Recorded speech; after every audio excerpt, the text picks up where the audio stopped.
Ես ընդամենը շեշտեմ այն միտքը, որ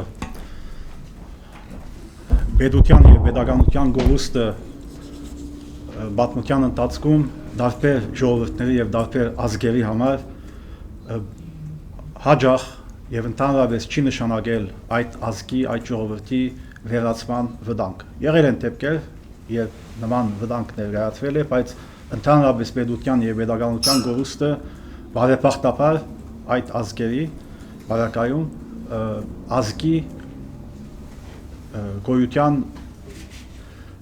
գոյութենական վտանգ բարդատիր գերբով չի նշանակում։ Սակայն մեր բարակայում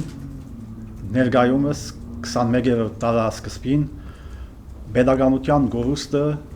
հղի է բարի ամենալուրջ իմաստով հայրենիքի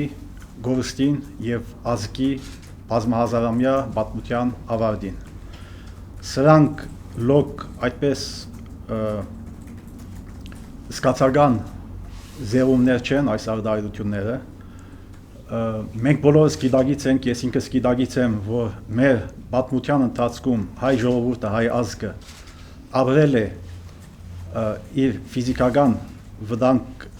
իր համար ֆիզիկական վտանգ սպառնացող միգուցե ավելի վտանգավոր պահեր, սակայն հանգամանքների բերումով մեր դարերի ընթացքում և հատկապես 20-րդ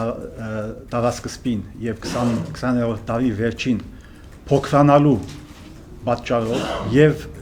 տարածքային առումով Հայաստան երկրի փոքրանալու և թվային քանակի, բնակչության քանակի առումով նվազելու պատճառով մենք հասել ենք քրիտիկական շեմին, որից մի փոքր ևս նահանջը նշանակելու է մեր պատմության ավարտ։ Կրկնում եմ, ավելի դժվարին պայմաններ ֆիզիկական առումով մեր ժողովուրդը ապրել է, սակայն որակական իմաստով մենք այլևս դեռ չունենք մի քայլ քանակական հետընթաց և ազգի գոյության որակի ավարտի շատ լուրջ վտանգի առաջ ենք գտնվում։ Այս առումով մեր համար, հայ ժողովրդի համար այսօր պետության և պետականության գովուստը, որի այդ 4 հատկանիշների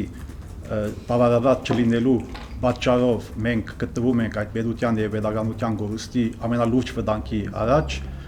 դա այդ վտանգը մեզ առաջնորդելու է, բոլոր առարկայական օբյեկտիվ տվյալները կան, որ դա մեզ կառաջնորդի ազգի և հայրենիքի ավարտին։ Եվ այդ պատասխանատվությունից, այդ լուրջ, իսկապես բարի ոչ միայն զգացական զեղումնային, այլ ամենալուրջ իմաստով ազգի ճակատագրի առումով նման վտանգով լի պահի պատասխանատվության գիտակցությամբ նախախորհրդարանը ամենայն լրջությամբ ձեռնարկում է Հայաստանում յուրային կառավարման հատկանիշի, որը գամային հատկության վճռականության դրսևորումն է մեր ժողովրդի լինելու,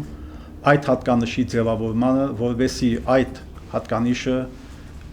պետության առկայության իր հերթին նախ եւ առաջ թույլ չտա, որ մնացյալ 3 հատկանիշները հավելյալ լրացուցիչ հետընթաց ապրեն եւ ընդհակառակը դրանց նոր լիցք տա եւ մեր ժողովուրդը, մեր ազգը դառնա լիիրավ լիարժեք առողջ ազգ եւ մենք մեր պետականությամբ շարունակենք մեր դերակատարությունը մարդկության, պատմության եւ քաղաքակրթության պտտման համաշխարհային գործում։